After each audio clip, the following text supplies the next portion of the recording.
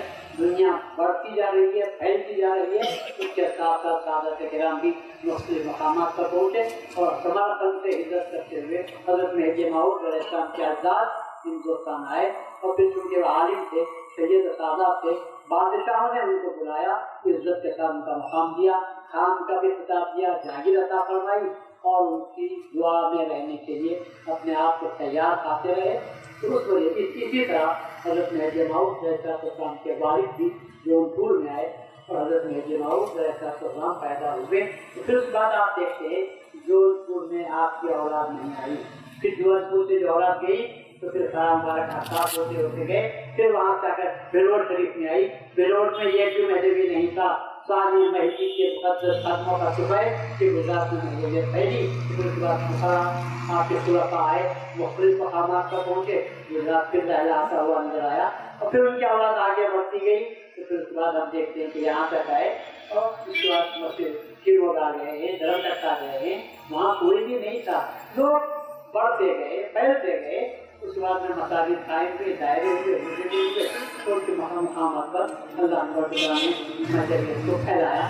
تو یہ اعتراف کرنا, تاریخ سے تاریخ سے آنکھیں بند کر لینا, عقائد سے منہ چرا لینا, یہ ساری باتیں کافروں کی ہو سکتی ہیں, حق پوشوں کی ہو سکتے ہیں. کافر جو میں بول رہا ہوں اس سے نہ کر نہیں بول رہا, اصل میں کافر کے معنی حق کو چھپانے والا.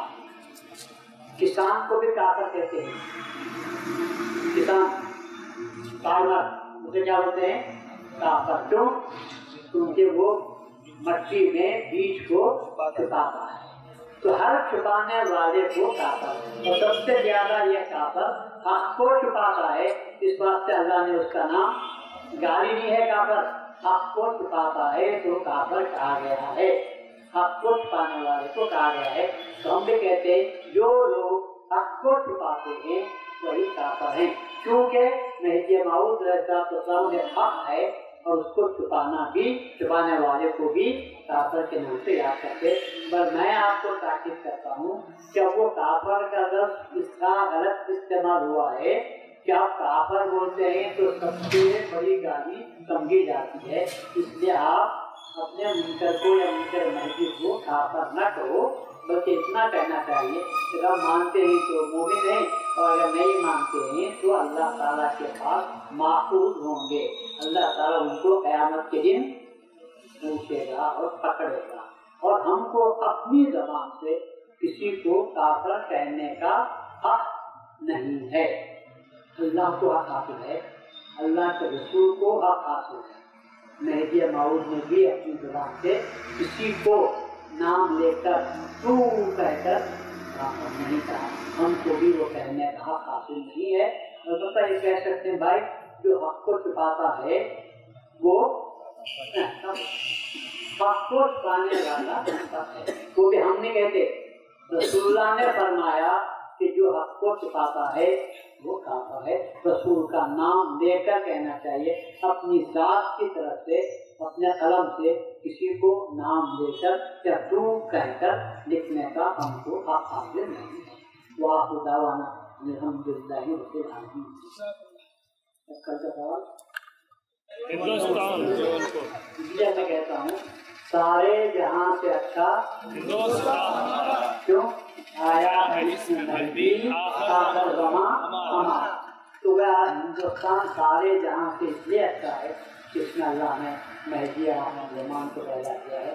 تو جہاں ہندوستان کے بہت سے خوبیاں ہیں وہاں سب سے بڑی خوبی یہی ہے کہ اللہ تعالیٰ نے مکے کو قبول فرمایا رسول اللہ کی ولادت کے لیے اور ہند کو قبول فرمایا مہدی موعود علیہ السلام کی بعثت کے لیے قبول فرمایا. اللہ تعالیٰ اس ہندوستان کو ہمیشہ اسی طرح شاد آباد اور ترقی یافتہ بنا کر رکھے تاکہ اس میں ڈیموکریسی چلتی رہے, مختلف قسم کے کثرت میں وحدت نظر آتی رہے. اے اللہ ہم کو کثرت میں اور وحدت سے سرفراز فرما.